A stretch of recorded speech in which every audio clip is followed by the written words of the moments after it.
Polar Comunicaciones, radio, televisión e internet. Presenta Pauta Semanal. Participan Hernán Ferreira, Eduardo Manzanares, Cristian García y Juan Francisco Miranda. Polar Comunicaciones. Después de la noticia, el análisis. ¿Cómo están? Muy buenas tardes. Pauta Semanal, como todos los días viernes, transmitimos en este espacio de Radio Polar de 15 a 16 horas y el programa también se retransmite el día sábado y el mismo domingo, el día domingo, en el mismo horario. También nos pueden seguir a través de Facebook Live. Pauta Semanal, un espacio de conversación y análisis de la semana, sobre todo lo que tiene que ver con la contingencia política. Tenemos una mesa un poquito reducida porque los representantes de la derecha, en este caso, no han aparecido. Entiendo que Hernán Ferreira viene más tardecito, pero mientras tanto voy a hacer las presentaciones. Voy a partir por aquí, por mi mano izquierda, ¿cierto? Juan Francisco Miranda. ¿Cómo estás, Juan Francisco? Muy bien, Cristian. ¿Tú? Hace rato que no nos veíamos, así que un gusto volver al programa. Sí, no habíamos coincidido en realidad. ¿Y quién me había estado subrogando y que se arroga el ser el conductor del mejor programa con más sintonía? Don Eduardo Manzanares. ¿Cómo está, Eduardo? Muy bien, gracias por estar nuevamente acá en Pauta Semanal, Cristian y Juan Francisco. Efectivamente la derecha está ausente. Yo creo que están asustados la gente derecha, lo que hace que, claro, en un gobierno que no ha hecho casi nada bien, que cada vez los índices son peores, más cesantía, la economía va decreciendo, efectivamente es difícil venir a defenderlo. Entonces yo creo que por ahí debe venir la cosa. No se puede defender lo indefendible, dice tú. Eso es lo que creo yo. Ajá. O por la boca muere el pez. Así es. Este es el gobierno de los mejores que parece que va a terminar peor que Macri. No, pero ya hablemos del tema de Macri. El gobierno de los mejores fue el anterior gobierno de Piñera. Este era el de los tiempos mejores, que tampoco llegaron los tiempos. Ya, correcto. No estuvieron ni los mejores ni ahora tampoco los tiempos han mejorado. Oye, dos preguntas nada más que tengo para Eduardo Manzanares. ¿Partido Socialista finalmente tenemos directivas regionales o no? El Tribunal Regional citó este sábado para resolver finalmente el tema. Ya están los acuerdos establecidos ya, espero, para que este sábado salga. Así que me queda estas últimas horas de presidente casi de facto, pero seguiré como miembro del Comité Central. Esa es la segunda pregunta. ¿Miembro del Comité Central? Sí, soy miembro del Comité electo. Perfecto, sí. Perfecto. Por lo tanto, tenemos Eduardo Manzanares para rato todavía dentro del Partido Socialista. Claro, sí. Oye, hay un tema nacional, ¿cierto? Que yo creo que salió con harta polémica, en realidad, porque hay un proyecto de las diputadas comunistas, ¿cierto? Camila Vallejo, ¿cierto? Por reducir la jornada laboral a 40 horas semanales. Y por otro lado había un proyecto también del Ejecutivo de flexibilización laboral con una eventual reducción de la jornada a 41 horas semanales en promedio, porque no era exactamente que todas las semanas estuviesen 41 horas, sino que se iba a llegar a ese promedio. En realidad ellos hablaban de 180 horas al mes, creo que era así más o menos la cosa. Pero lo que llama la atención es que, primero, esto era algo que no estaba en la agenda, pero que finalmente a través de dos posturas, tanto de un sector de la oposición como también del gobierno, han habido proyectos disímiles, o por lo menos con inspiración distinta, pero que tienen una coincidencia que finalmente se traduce en la reducción de la jornada laboral de 45, ¿cierto?, a 40 o a 41 horas. Ahora la diferencia es de una hora nomás. Pero lo que llama la atención es que tenemos un informe, un supuesto informe que anuncia el ministro de Hacienda, en el que dice que el proyecto de las diputadas comunistas significa la destrucción de 250.000 puestos de trabajo. Mientras que al día siguiente aparece el presidente Piñera en el tweet, ¿cierto? Y también el ministro de Economía señalando de que el proyecto de flexibilización laboral que reduce la jornada a 41 horas va a significar 350.000 puestos más de trabajo. Entonces tenemos una diferencia entre menos 250 y más 350 de 600.000 puestos de trabajo. Esto ya parece, no sé, algo un poco raro, extraño, como solo una hora va a tener esa tremenda diferencia. Pero sin embargo ya parece que hay bastante consenso en que la jornada laboral tiene que disminuirse. No sé, las opiniones de ustedes al respecto, Eduardo. Bueno, esto parte obviamente porque las encuestas aparecía la población casi con un 75% favoreciendo la disminución de la jornada de trabajo, sobre todo en aquellas grandes ciudades donde efectivamente salir a trabajar se transforma realmente en un grave problema, ¿no es cierto?, para la calidad de vida, porque terminas saliendo a las 7 de la mañana, llegando a las 9 de la noche. de manera que se tomó la agenda mediática, y este es un gobierno que funciona con las encuestas y con la agenda mediática. De hecho, el propio sector oficialista hoy día de alguna reprocha al presidente haber improvisado en este tema y haber finalmente asumido, aunque sea en parte, lo que propuso la diputada comunista Camila Vallejo.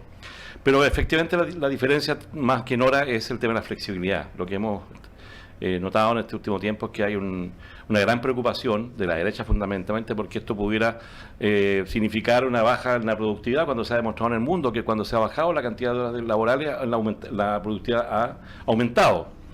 El tema está en la asimetría que existe entre el poder negociador de un trabajador, que es el 80% que no están sindicalizados, con el empleador. Y ahí yo creo que hay una dificultad mayor, porque efectivamente nadie puede creer que hoy día un trabajador cualquiera va a poder imponerle su mirada, su visión, ¿no es cierto?, de cuál sería su flexibilidad o su manera de trabajar al empleador. Entonces yo creo que ahí está el nudo jordiano, como dicen los pitucos, que hay que destafar. Pero lo concreto es que ya estamos en este lado, estamos en el lado, ¿no es cierto?, en la jornada baja. La jornada hay que bajarla de alguna forma. Claro. Ahora, claro, tú señalas algo muy clave, porque flexibilidad, la pregunta es: ¿flexibilidad para quién? ¿Flexibilidad para el empleador o flexibilidad para el trabajador? Es que cuando no tienes poder negociador es para el empleador, sí, no para el trabajador. Sí. Oye, Juan Francisco, y tu opinión respecto, bueno, parece que hay consenso en el tema de la reducción de la jornada, pero hay otros sí, bemoles. Hay otro elemento que el proyecto del gobierno lo que plantea, para ser sincero, el de Camila Vallejo yo no lo he visto, salvo la reducción del número de horas de 45 a 40, pero el del gobierno, más allá de tener una hora más, plantea una globalidad. En realidad la letra chica dice que recién el año 2027 se llegaría a ese número. Entonces en la práctica también hay un tema no menor. Pero al margen de las cifras, si se crea empleo o se disminuye empleo, yo creo que aquí detrás la discusión de fondo, a mi modo de ver, tiene que ver con una visión de sociedad que tú tienes que desde el Estado tratar de construir. Alguien podrá argumentar y vamos a encontrar, y ya nos encontramos con argumentos a favor y en contra en función desde el punto de vista que lo esté mirando. Pero lo cierto es que, no sé, hace más de 100 años la jornada era más de 12 horas y ahí también había las mismas discusiones, que si hay que quitar productividad probablemente, y finalmente... Y de las 48 a las 40 y... También. Entonces, pero finalmente tienen que ver con la construcción de sociedad. Es sano para una sociedad que su gran masa trabajadora, además que no consideran su tiempo de trabajo, los tiempos de desplazamiento, es sano o no es sano que en la práctica no tengan tiempo para nada, eso cómo repercute. Entonces la discusión de fondo tiene que ver con la sociedad. Quizás donde va a tener un mayor impacto precisamente en grandes ciudades como Santiago, donde tienen problemas de transporte. Acá a nivel regional reducir esa hora, la verdad es que yo no sé si se va a notar mucho, pero en las grandes ciudades sí marca una diferencia. Entonces el tema tiene que ver con qué tipo de sociedad quieres construir, y a partir de eso cómo legisla o cómo regula estos tiempos. Lo que me asusta de la flexibilidad es que en la práctica pueden ocurrir cosas como, por ejemplo, tú contratas a una persona por 7 horas a la semana, en las mañanas desde las 9 a la 1, y después le hagas llegar a las 4 de la tarde. Donde en ese tiempo no alcanza ir y volver a su casa. O sea, en la práctica la flexibilidad apunte a que esa persona precisamente mantenga igual el tiempo de alguna manera vinculado al trabajo. Entonces la flexibilidad, yo creo que hay dos conceptos ahí que no están muy bien claros qué se entiende por flexibilidad. ¿Por qué? Porque es cierto, el mercado del trabajo ha cambiado y hoy día hay mucho trabajo que es por horas, que es por tiempo acotado, pero también ahí hay que ver cómo se busca tener una simetría mejor, dado que en Chile ni siquiera tenemos negociación por rama. Es cierto, no tenemos sindicato, mal, pero tampoco tenemos esa negociación por rama que nos permitiría, por último, contrapesar y tener ahí una mayor simetría en términos del poder negociador. Sí, oye, detalle importante, porque Eduardo igual lo señaló al pasar, pero ya tuvimos una reducción de 48 a 45 horas el año 2005, cuando Chile tuvo que entrar a la OCDE, ¿cierto? Fue un estándar que se nos impuso y se redujo la jornada de un año para otro, o sea, sin ninguna gradualidad, y eso sin embargo no significó ni reducción en el PIB, ni significó tampoco aumento en la tasa de empleo, ni significó tampoco reducción en las remuneraciones. Por lo tanto, todos los efectos adversos que se están señalando, cualquiera que sea, digamos, tanto en productividad, tanto en empleo, tanto en remuneraciones, no ocurrió, ya no ocurrió. Ya no ocurrió, Y no ocurrió tampoco en el pasado, porque claro, como tú lo señalabas, en los años 40, ahí recién partimos con la legislación de 8 horas, pero efectivamente no hay antecedentes estadísticos que demuestran, digamos, que va a haber reducción. Lo que pasa es que para quienes defienden el statu quo, nunca hacer cambios buenos. O sea, cuando la economía crece, no cambiemos porque vamos a buen ritmo. Y cuando la economía está mala, te dicen... Pero hay un antecedente político que creo que es relevante. El ministro Fontaine, ministro de Economía, ha dicho que esto, en un alarde obviamente de honestidad, que esto es para favorecer a los empleadores. Lo ha dicho así con esas palabras. El proyecto del gobierno. El proyecto del gobierno es para que los empleadores tengan más flexibilidad. O sea, en ningún momento mencionó a los trabajadores. Entonces, se flecta por un lado, ¿no? Claro, entonces, como dicen los abogados, a confesión de parte, relevo de prueba. Para allá va el tema para el gobierno. Sí, oye, y además otra cosa, el tema de la productividad tiene que ver más que nada con la mecanización o tecnologización en realidad de los trabajos. Y también tiene que ver con el nivel de educación o valor agregado que se le da al trabajo mismo, no con la cantidad de horas que se ejerce o por estar, no sé, sentado en un puesto de trabajo, no necesariamente eso va a significar agregar valor a la productividad. Entonces, también hay cuestiones aquí de, ¿cómo decirlo?, a veces de dogma que hay que empezar a derribar. Porque el otro argumento también que se ha señalado es respecto de la pequeña empresa, que la pequeña empresa no va a poder competir. Pero en realidad la pequeña empresa se va a tener, así como se adaptó en el pasado y se ha tenido que ir adaptando siempre al tema del sueldo mínimo, también hay cuestiones que va a tener que ir haciendo. Y por último, no por el argumento de la PYME no se puede estar en contra de los derechos de los trabajadores. O sea, habrán otras medidas que puedan ir en beneficiar a la PYME, como por ejemplo esta medida que me pareció muy buena a mí, que el acelerar el pago de la factura y hacer efectivo el pago de factura a un determinado plazo. Así es, claro. Es un tema que yo creo que ya está instalado en la agenda del país. No sé en cuánto tiempo los legisladores van a tener, no sé cuánto va a presentar el gobierno esta... Lo que sí llama la atención, en realidad, desde el punto de vista político, que el gobierno en esto ha sido bastante errático.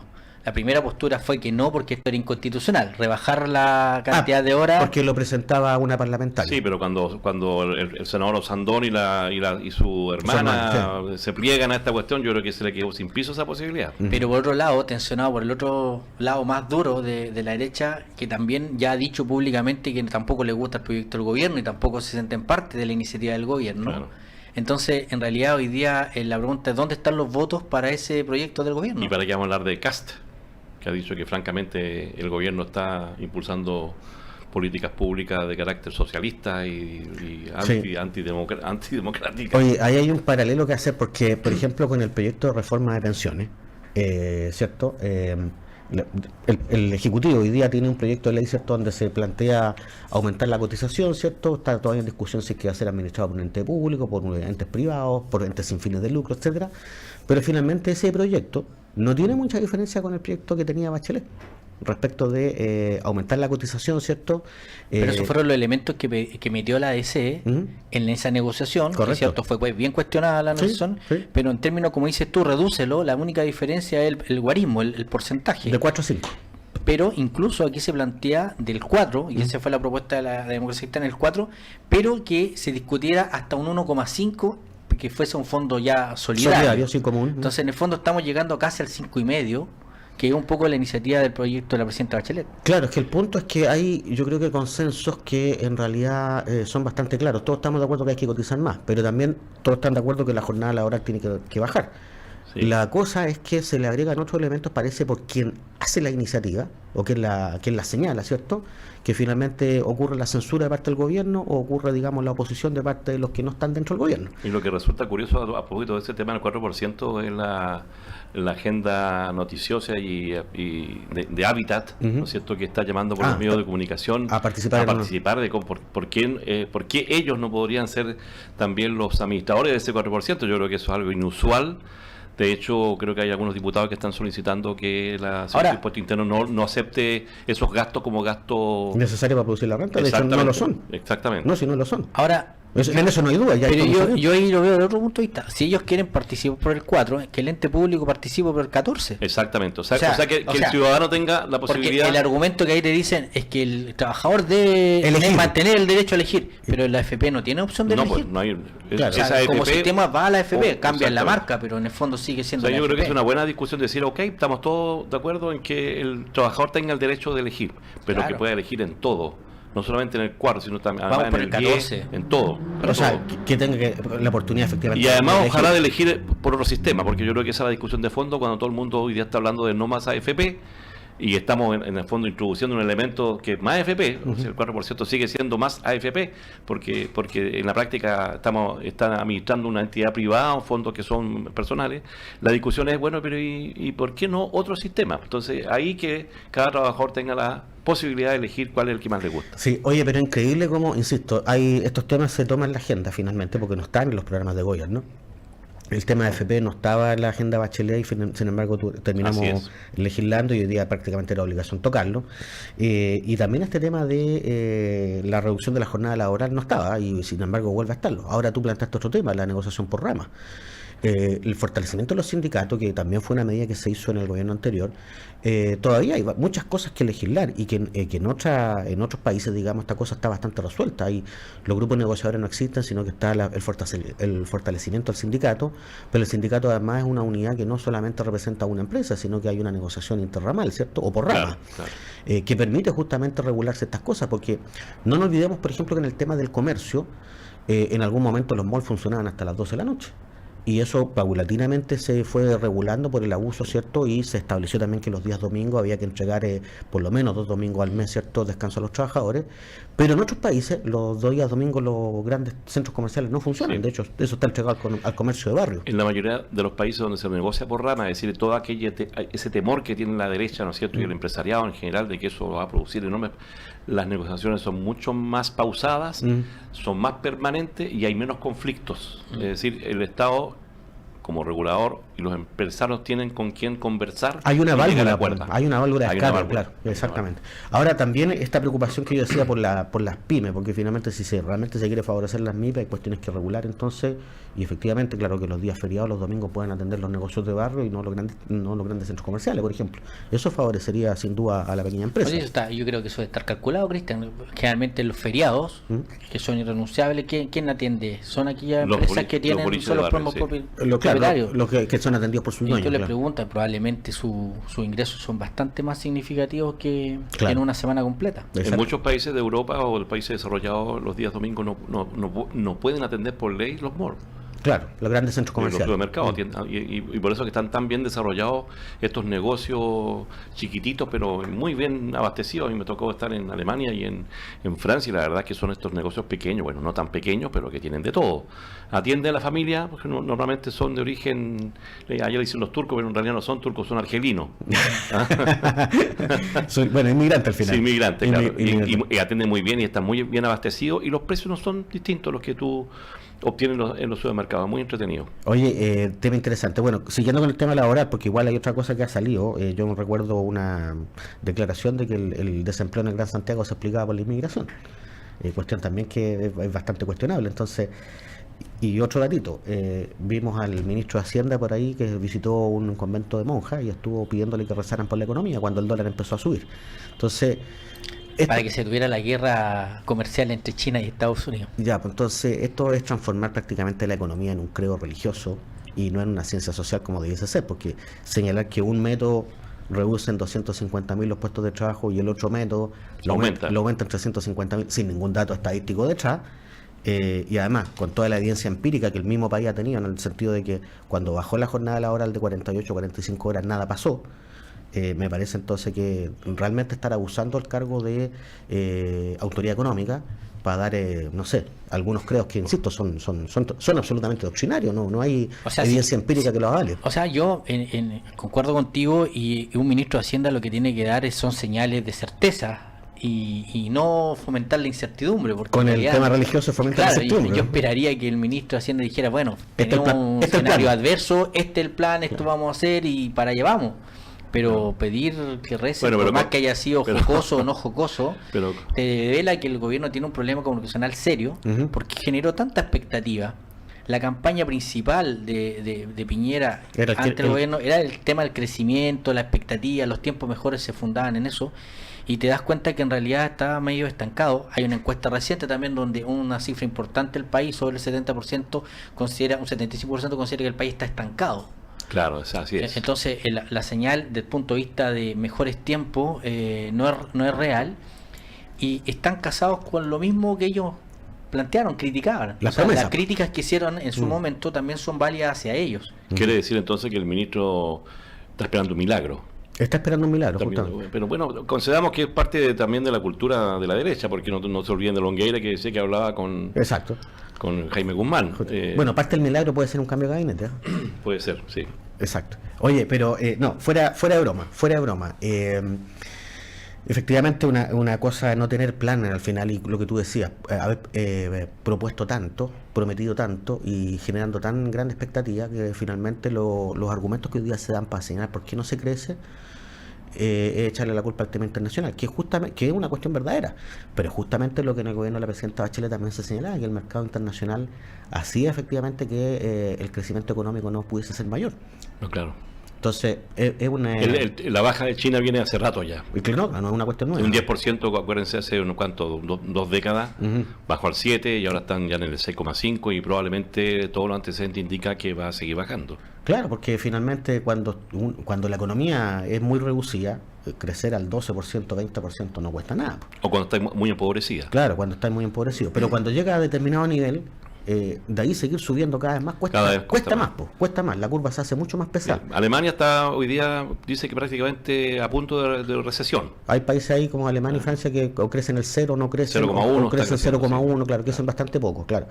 Y en el caso chileno, lo que está aconteciendo finalmente es que uno ve la cifra y de hecho todos los pronósticos, tanto el Banco Central, el PIB tendencial, todos lo reducen, porque efectivamente la expectativa que se generó fue excesivamente alta y la verdad que la economía chilena no puede crecer más. Por cierto, esto también tiene un tema de frontera de producción. O sea, Bueno, y eso es parte del fenómeno populista Mm. de la derecha fundamentalmente. No se olviden lo que pasó con Macri. Que dijo que iba a resolver los problemas históricos de Argentina, lo que está pasando con Bolsonaro ya. bueno, y Macri, el populismo tuvo que regular ahora. Claro, promete lo que no puede cumplir. Ujú. Efectivamente, los mercados no se gobiernan con milagros ni rezándole a la Virgen, se gobiernan con antecedentes concretos, ¿no es cierto?, de la economía, producción, productividad, demanda, factores políticos, por ejemplo, con esta guerra comercial que hay hoy día entre China y Estados Unidos. Eso es lo que... Sí, y un último detalle, ¿no? También la otra expectativa que había del empresariado, en el fondo, era que la reforma tributaria de Piñera bajar la tasa de impuestos de las empresas, y ni siquiera lo contempla. Lo que contempla Ya no, realmente claro. es la baja de tasa para los propietarios, pero no para las empresas. Exactamente. Nos tenemos que ir a la pausa, pero al retorno tenemos más conversación, más discusión, así que quédense en la sintonía de Radio Polar, pauta semanal.